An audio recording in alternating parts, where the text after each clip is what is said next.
অনেকের আছে না ঘুম আসে না, ঘুম আসে না অনেকের, খুব মেজাজটা গরম হয়ে গেছে, দেখা যাচ্ছে যে কোনো কিছু ভালো লাগতেছে না, কেউ একটা খারাপ কথা বলছে, মনটা একটু কষ্ট পাইলো, কোনো একটা জিনিস নিয়ে মনটা খারাপ, ঘুম ধরে না, একে দুশ্চিন্তা বারবার আসতেছে, যত রকমের নেগেটিভ জিনিস আছে, যত রকমের সমস্ত নেগেটিভ জিনিস থেকে বাঁচার জন্য ইনস্ট্যান্ট একটা অস্ত্র আল্লাহ আপনার হাতে দিয়ে রাখছেন। সেটা কি? আপনার মাথার মধ্যে আপনি কি জানেন যে প্রত্যেক মুহূর্তে ঢেউ চলতেছে? আমি যদি এখন মেশিন লাগাই, প্রত্যেকের মাথার মধ্যে ঢেউ সংখ্যা আমরা গুনতে পাবো। কারো প্রতি সেকেন্ডে 8টা ঢেউ, কারো 12টা, কারো 20টা, কারো 30টা, কারো 60টা, কারো 80টা, কারো 100টা। যে কেউ মনে করতেছে মাথার মধ্যে যত বেশি ঢেউ তত বোধহয় ভালো। নো, যত বেশি ঢেউ তার মনে রাখার ক্যাপাসিটি তত কম। আপনি মনে করেন এক জায়গায় একটা জিনিস রাখছেন, বেশি ঢেউ উঠলে ওইটা ভাষায় নিয়ে চলে যায় না? মাথার মধ্যে যদি বেশি ঢেউ উঠে, জলোচ্ছ্বাসের মতো শুরু হয়, তখন জলোচ্ছ্বাস যেমন একটা এলাকার সবকিছু উড়ায় তুড়ায় সামনে নিয়ে যায়, মাথার মধ্যে যখন ঢেউ চলতে থাকে খুব দ্রুততার সাথে, তখন একটা তথ্য রাখার পরও সেটা ওইখানে থাকে না, ভাষায় নিয়ে চলে যায়। অনেকে কয় না পরি খেয়াল থাকে না, পরি ভুলে যায়, তার মানে তার মাথার মধ্যে জলোচ্ছ্বাস চলতেছে। এই জলোচ্ছ্বাস যদি আমরা কন্ট্রোল করতে পারি, তাহলে মাথার মধ্যে যাই রাখবো সেইটা আল্লাহর রহমতে রিজার্ভ থাকবে। এটা কি করতে চাই? কথা কই না কেন, কইতে চাই? আচ্ছা, তাহলে বুদ্ধিটা কি? খুব সহজ একটা বুদ্ধি আছে। আল্লাহ মানুষকে বানাইছে, আল্লাহ এই জন্য জন্ম থেকে মৃত্যু পর্যন্ত আপনি যাতে আপনার জলোচ্ছ্বাসকে কন্ট্রোল করতে পারেন, এই জন্য আল্লাহ একটা সিস্টেম সেট করে দিয়েছেন। যে কি বলেন?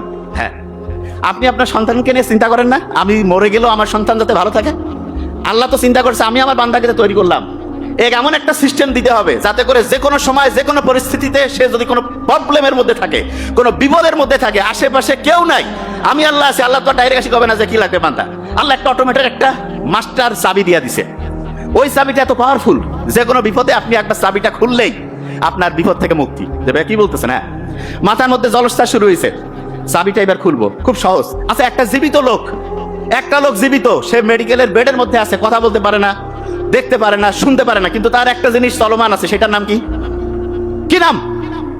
নিঃশ্বাস, শ্বাস প্রশ্বাস চলতেছে না? এরকম কোন লোক আছে নাকি যে ভাই শ্বাস প্রশ্বাস বন্ধ হয়ে গেছে, লোকটা জীবিত আছে নাকি? কেউ আছে? হ্যাঁ, এরকম কেউ আছে? নোবডি। তার মানে জীবনে যতজন আমরা বেঁচে আছি প্রত্যেকের শ্বাস প্রশ্বাস আছে না নাই? এই শ্বাস প্রশ্বাসের যে কন্ট্রোল, এইটা আল্লাহ আমাদের হাতে দিয়েছে। একটু করি তো আমরা, বুক ভরে শ্বাস নেই, ব্রেনটা রিল্যাক্সড হয়, বুঝতে পারতেছেন? ব্রেনটা কি হয়? রিল্যাক্সড। ব্রেনটা এখন জলোচ্ছ্বাসটা ঠান্ডা হইলো। এই যে এখন যেই কথাগুলো শুনবেন, একটু আগে যেটা যতটুকু রিজার্ভ হইতো তার চাইতে এখন ভালো হবে। বলতেছেন সত্যি? হ্যাঁ। অনেকের আছে না ঘুম আসে না, ঘুম আসে না অনেকের, খুব মেজাজটা গরম হয়ে গেছে, দেখা যাচ্ছে যে কোনো কিছু ভালো লাগতেছে না, কেউ একটা খারাপ কথা বলছে, মনটা একটু কষ্ট পাইলো, কেউ একটা জিনিস নিয়ে হচ্ছে অপমান করছে, মনটা একটু কষ্ট হইলো, কোনো একটা জিনিস নিয়ে মনটা খারাপ, ঘুম ধরে না, একে দুশ্চিন্তা বারবার আসতেছে, যত রকমের নেগেটিভ জিনিস আছে, যত রকমের সমস্ত নেগেটিভ জিনিস থেকে বাঁচার জন্য ইনস্ট্যান্ট একটা অস্ত্র আল্লাহ আপনার হাতে দিয়ে রাখছেন। সেটা কি? বুক ভরে শ্বাস নেওয়া, শ্বাস ছাড়া, বুক ভরে শ্বাস নেওয়া, শ্বাস ছাড়া, বুক ভরে শ্বাস নেওয়া, শ্বাস ছাড়া।